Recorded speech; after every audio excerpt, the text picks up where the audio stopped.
Question number 1 है which tense is used in the sentence. वाक्य में कौन सा काल प्रयोग किया गया है। वाक्य है he has finished his work. क्या बोल रहे हैं, उसने अपना काम पूरा कर लिया है। सिंपल पास्ट, सिंपल पास्ट क्या है, साधारण भूतकाल। प्रेजेंट परफेक्ट, अब ये क्या है, परफेक्ट है। प्रेजेंट परफेक्ट वर्तमान पूर्णकाल है। पास्ट परफेक्ट भूत पूर्णकाल, जहाँ पे परफेक्ट आएगा वो पूर्ण है, तो पास्ट मतलब भूतपूर्ण काल। प्रेजेंट कंटिन्यूअस, इसका क्या हो जाएगा, वर्तमान अपूर्ण या फिर कंटिन्यूअस बोला है तो निरंतर काल। राइट आंसर है इसका option number B, present perfect. He has finished his work, उसने अपना काम पूरा कर लिया है। कर लिया है बोल रहा है इसलिए प्रेजेंट परफेक्ट वर्तमान पूर्णकाल, काम कंप्लीट हो गया है इसलिए प्रेजेंट परफेक्ट वर्तमान पूर्णकाल है, पूरा कर लिया है। एक्सप्लेनेशन है हैज़ प्लस वर्ब का third form is equal to क्या हो जाएगा, प्रेजेंट परफेक्ट टेंस। तो यहाँ पे सेंटेंस में दिया हुआ है हैज़ है, हैज़ के साथ वर्ब का थर्ड फॉर्म है फिनिश्ड, इसलिए ये present perfect tense. Question number 2 है identify the correct plural form of child. क्या है इसका मीनिंग, चाइल्ड, ये चाइल्ड शब्द का प्लूरल फॉर्म बहुवचन रूप कौन सा है बोल रहे हैं। Childs, childrens, children, childs. Right answer है ऑप्शन नंबर सी, चिल्ड्रन। ये है चाइल्ड का बहुवचन, चिल्ड्रन प्लूरल फॉर्म है चाइल्ड का, चिल्ड्रन। एक्सप्लेनेशन है चाइल्ड का प्लूरल चिल्ड्रन होता है, इर्रेगुलर प्लूरल। क्वेश्चन नंबर 3 है which word is an adjective. क्या बोल रहे हैं, कौन सा शब्द एग्जेक्टिव मतलब विशेषण, इसमें से कौन सा शब्द एग्जेक्टिव है। क्विकली, क्विकली क्या होता है, जल्दी से, जल्दी से, ये क्या है, एडवर्ब है। हैप्पीनेस, ये क्या है, हैप्पीनेस खुशी, ये है नाउन। और ब्यूटीफुल, ब्यूटीफुल ये है एडजेक्टिव। क्या पूछा है यहाँ पे, इसमें से कौन सा शब्द एडजेक्टिव है, तो ब्यूटीफुल। एडजेक्टिव किसके बोलते हैं, जो विशेषता बताता है, तो ब्यूटीफुल विशेषता बता रहे हैं। रन, रन मतलब दौड़ना, ये क्या हो जाता है, वर्ब, क्रिया है। Which word is an adjective, right answer है option number C, beautiful. Explanation है एग्जेक्टिव संज्ञा की विशेषता बताता है, जैसे कि ब्यूटीफुल। क्वेश्चन नंबर 4 है choose the correct article. He is blank honest man. क्या है, वह एक ईमानदार आदमी है। यहाँ पे ब्लैंक में क्या आ जाएगा, he is blank honest man. A, an, the या फिर नो आर्टिकल। राइट आंसर है ऑप्शन नंबर बी, क्या आ जाएगा, एन। क्यों आएगा, he is an honest man, वह एक ईमानदार आदमी है। क्यों आएगा देखते हैं। ऑनेस्ट का उच्चारण वॉवल साउंड से होता है, इसलिए ए एन लगेगा। ऑनेस्ट, ऑनेस्ट का उच्चारण क्या होता है, वॉवल साउंड, इसलिए ए एन लगता है। क्वेश्चन नंबर 5 है विच सेंटेंस इज करेक्ट। कौन सा वाक्य सही है इसमें से। She don't like milk, she doesn't like milk, she didn't like milk, she not like milk. इन सभी का मीनिंग क्या है, वह दूध पसंद नहीं करती है। सभी का मीनिंग है, बट इसमें से कौन सा सेंटेंस करेक्ट है पूछा है। तो राइट आंसर है option number B, she doesn't like milk, ये करेक्ट वाक्य है। वह दूध पसंद नहीं करती है। क्यों ये करेक्ट है, आगे एक्सप्लेनेशन में देखते हैं। थर्ड पर्सन सिंगुलर के साथ डजंट प्लस वर्ब का कौन सा फॉर्म लगता है, फर्स्ट फॉर्म। यहाँ पे देखते हैं इसमें शी डजंट लाइक मिल्क, ये सही वाक्य है।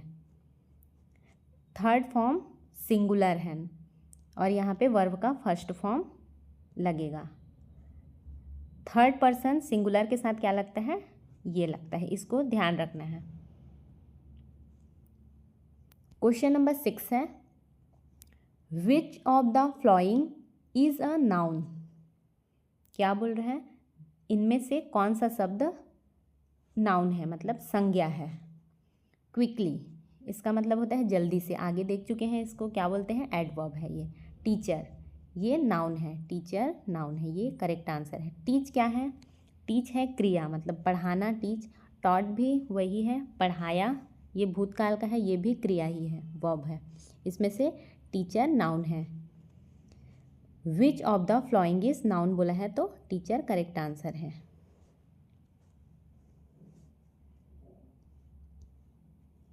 क्या है, टीचर एक व्यक्ति का नाम है, इसलिए ये नाउन है। नाउन की परिभाषा क्या है, संज्ञा की, किसी व्यक्ति, स्थान या फिर वस्तु को संज्ञा नाउन बोलते हैं। तो यहाँ पे टीचर एक व्यक्ति का नाम है, इसलिए ये नाउन है। क्वेश्चन नंबर 7 है, आइडेंटिफाई द पैसिव वॉइस। क्या है, इसमें से पैसिव वॉइस को पहचानने बोल रहे हैं। सी राइट्स अ लेटर, क्या है, वह एक पत्र लिखती है। सी रॉट अ लेटर, उसने एक पत्र लिखा। A letter is written by her, ये क्या बोल रहे हैं, उसके द्वारा एक पत्र लिखा जाता है। और सी इज राइटिंग अ लेटर, वह एक पत्र लिख रही है। तो इसमें से पैसिव वॉइस कौन सा है, पैसिव वॉइस है option number C, a letter is written by her, ये पैसिव वॉइस है। क्यों है, आगे एक्सप्लेनेशन में क्लियर करते हैं। पैसिव वॉइस में ऑब्जेक्ट पहले आता है, ये पैसिव वॉइस की पहचान है। यहाँ पे देखते हैं, यहाँ पे लेटर, अ लेटर, इसी में, बाकी सभी में लेटर लास्ट में है, ये क्या है, ऑब्जेक्ट है। और पैसिव वॉइस पूछे हैं तो पैसिव वॉइस में ऑब्जेक्ट पहले आता है। यहाँ पे दिया हुआ है a letter is written by her, इसलिए ये पैसिव वॉइस है, ऑब्जेक्ट पहले आता है। क्वेश्चन नंबर 8 है, विच प्रीपोजिशन फिट्स बेस्ट। यहाँ पे सेंटेंस दिया हुआ है, उसमें कौन सा प्रीपोजिशन बेस्ट रहेगा पूछ रहे हैं। He is fond blank music, यहाँ पे क्या आएगा, ऑफ, फॉर, विथ, बाय। तो ऑफ का मतलब होता है का, की या फिर के, ये ऑफ का मीनिंग है। फॉर का क्या होता है, के लिए होता है, के लिए। और विथ का पता है के साथ होता है, और बाय मतलब द्वारा। तो यहाँ पे क्या आ जाएगा, he is fond blank music, वह संगीत का शौकीन है। कहाँ आ रहे हैं, वह संगीत का शौकीन है, इस पूरे शब्द को बनाने में, तो का ऑफ आएगा यहाँ पे, ऑफ। यहाँ पे ऐसे नहीं हो सकता, फॉर मतलब के लिए होता है, वह संगीत के लिए शौकीन है, ऐसे नहीं हो सकता। वह संगीत के साथ शौकीन है, ऐसे भी नहीं हो सकता। वह संगीत द्वारा शौकीन है, ये भी गलत हो जाएगा, इसलिए यहाँ पे सिर्फ ऑफ आएगा, क्योंकि वह संगीत का शौकीन है, यही शब्द सही है। He is fond of music. और जहाँ पे भी फॉन्ट के साथ हमेशा क्या आता है, ऑफ का ही प्रयोग होता है। ये दोनों को ध्यान में रखना है। क्वेश्चन नंबर 9 है, identify the correct comparative form. इसका हिंदी मीनिंग है सही कॉम्परेटिव फॉर्म पहचानिए बोल रहे हैं। कॉम्परेटिव मतलब क्या होता है, तुलनात्मक, सही तुलनात्मक रूप पहचानिए। मोर बेटर, ये क्या है, और अधिक अच्छा। बेस्ट क्या होता है, सबसे अच्छा। बेटर ये भी अधिक अच्छा होता है। गुड मतलब अच्छा, तो यहाँ पे कॉम्परेटिव कौन सा हो जाएगा, बेटर, ये है कॉम्परेटिव। मोर बेटर ये क्या है, ये डबल कॉम्परेटिव है। और बेस्ट क्या है, सुपरलेटिव है। और गुड है positive degree, good positive degree. कोई सा भी पूछा रहेगा, कॉम्परेटिव पूछेगा तो यहाँ इसमें से बेटर हो जाएगा, और डबल कॉम्परेटिव है मोर बेटर, बेस्ट क्या है सुपरलेटिव, और गुड है positive degree. Good, better, best ये degree of comparison. Next question है which is a correct question tag बोला है। इसके लिए यहाँ पे सी इज़ हैप्पी, ये क्या है, सी इज़ हैप्पी वह खुश है, इसके लिए क्वेश्चन टैग मतलब बेस्ट मतलब करेक्ट क्वेश्चन टैग कौन सा है पूछा है, प्रश्नवाचक tag. Isn't she, is she, doesn't she या फिर वजंट सी, ये सबका मीनिंग बता देती हूँ। इजंट सी इसका है ना वह, है ना वह, और इज सी क्या वह है, और डजंट सी का मतलब होता है क्या वह नहीं करती, और वजंट सी है क्या वह नहीं थी होगा। तो इसमें से करेक्ट क्वेश्चन टैग कौन सा है, इजंट सी। यहाँ पे सी इज़ हैप्पी दिया हुआ है, सी इज़ हैप्पी, तो इसका करेक्ट क्वेश्चन टैग इजंट सी ये आ जाएगा। यहाँ पे एक्सप्लेनेशन देखते हैं। पॉजिटिव सेंटेंस, पॉजिटिव सेंटेंस के साथ हमेशा नेगेटिव क्वेश्चन टैग लगता है। यहाँ पे दिया हुआ है ये सी इज़ हैप्पी, ये क्या है पॉजिटिव है, तो यहाँ पे जहाँ पे भी पॉजिटिव दिया होगा वहाँ पे नेगेटिव सेंटेंस ही लगेगा, नेगेटिव क्वेश्चन टैग ही लगेगा पॉजिटिव सेंटेंस के लिए। क्वेश्चन नंबर 11 है errors made by learners should be. Errors made by learners should be, क्या बोल रहे हैं, लर्नर्स मतलब क्या होता है, शिक्षार्थियों के द्वारा की गई गलतियाँ कैसे होनी चाहिए बोल रहे हैं, या फिर उन्हें क्या किया जाना चाहिए गलती पे। पनिश्ड, नो, इग्नोर्ड, ऑलवेज, ये क्या है अनदेखा करना, इग्नोर करना। करेक्टेड सेंसिटिवली, ये क्या है संवेदनशील तरीके से, संवेदनशील तरीके से उनको समझाना चाहिए बोल रहे हैं, तो ये करेक्ट आंसर है। और ये यहाँ पे दिया हुआ है लाफ्ड एट, ये क्या है मजाक उड़ाना, राइट आंसर है option number C. Corrected sensitively, संवेदनशील तरीके से उन्हें सुधारा जा सकता है, सुधारा जाना या फिर समझाना। Errors made by learners should be, इसका करेक्ट आंसर है करेक्टेड सेंसिटिवली, गलतियों को संवेदनशील तरीके से सुधारना चाहिए। क्वेश्चन नंबर 12 है which method focuses on communication.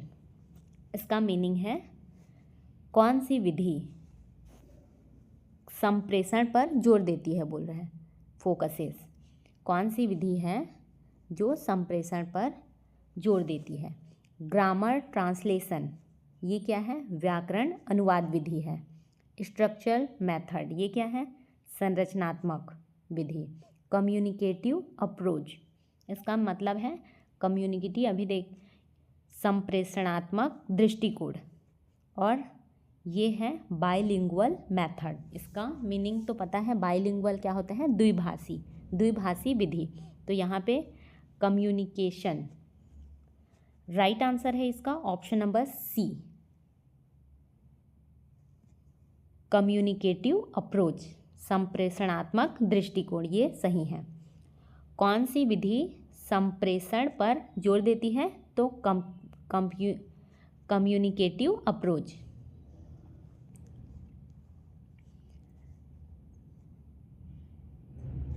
Communicative approach क्या है, भाषा को बोलचाल में प्रयोग सिखाता है, ये संप्रेषण का सबसे प्रभावी तरीका है। क्वेश्चन नंबर 13 है चूज द करेक्ट कंजक्शन। सही कंजक्शन को चुनना है। I was tired blank, I keeped working, क्या बोल रहे हैं यहाँ पे, आई वॉज टायर्ड मतलब मैं थका हुआ था, ब्लैंक आई कीप्ड वर्किंग भी काम कर रहा तो यहाँ पे सही कंजक्शन कौन सा है? बिकॉज। बिकॉज क्या होता है? क्योंकि। बट होता है लेकिन। एंड का मीनिंग होता है और सो का हिंदी मीनिंग है इसलिए। तो यहाँ पे क्या आ जाएगा ब्लैंक पे? But. I was tired but I keeped working. मैं थका हुआ था फिर भी मैं काम करता रहा। ये इसका सही मीनिंग है। यहाँ पे सही कंजक्शन है but. I was tired but I keeped working. I kept working. But क्या है? विरोध दर्शाता है, बोल रहे हैं टायर्ड होने के बावजूद भी वह काम कर रहा है, इसलिए वहाँ पे ब्लैंक में बट का यूज़ होगा। क्वेश्चन नंबर 14 है which word is a verb. क्या है ये? कौन सा वर्ब, कौन सा शब्द, वर्ड बोला है, कौन सा शब्द वर्ब है, मतलब क्रिया है इसमें से? Happiness, play, player, playful. Right answer है ऑप्शन नंबर बी। क्या है? प्ले। ये है वर्ब, प्ले वर्ब है। हैप्पीनेस ये क्या है? संज्ञा है, नाउन है, बार बार देख चुके हैं नाउन। Happiness noun. प्लेयर क्या है? ये भी क्रिया ही है। और प्लेफुल, प्लेफुल क्या है? ये एग्जेक्टिव है। प्लेफुल एग्जेक्टिव है। यहाँ पे इसका राइट आंसर होगा option number B, play. Player क्या होता है? खिलाड़ी होता है, और प्ले खेलना। वर्ब कार्य को दर्शाता है जैसे कि प्ले। क्वेश्चन नंबर 15 है teaching grammar eight primary level should be. क्या बोल रहे हैं? प्राइमरी लेवल पे किस प्रकार का व्याकरण सिखाना चाहिए या फिर कैसा ग्रामर का शिक्षा देना चाहिए प्राइमरी लेवल पे? रूल बेस्ड, नियम आधारित। ड्रिल बेस्ड, ये क्या है? ड्रिल बेस्ड अभ्यास आधारित। और कॉन्टेक्स्ट बेस्ड संदर्भ आधारित। और एग्ज़ाम ओरिएंटेड, ये है परीक्षा केंद्रित। एग्ज़ाम ओरिएंटेड बोल रहे हैं, तो इसका राइट आंसर हो जाएगा option number C, context based. Context based संदर्भ आधारित पढ़ाना चाहिए प्राइमरी लेवल पर टीचिंग ग्रामर। एक्सप्लेनेशन देखते हैं। प्राथमिक स्तर पर ग्रामर को संदर्भ में सिखाना चाहिए। आपको हमारी यह वीडियो कैसी लगी कमेंट करके ज़रूर बताएं। इसका PDF आपको हमारे टेलीग्राम चैनल पे मिल जाएगा। यदि आपको हमारी यह वीडियो हेल्पफुल लगी हो तो वीडियो को लाइक करें, अपने दोस्तों के साथ शेयर करें और चैनल को सब्सक्राइब करना बिल्कुल भी ना भूलें।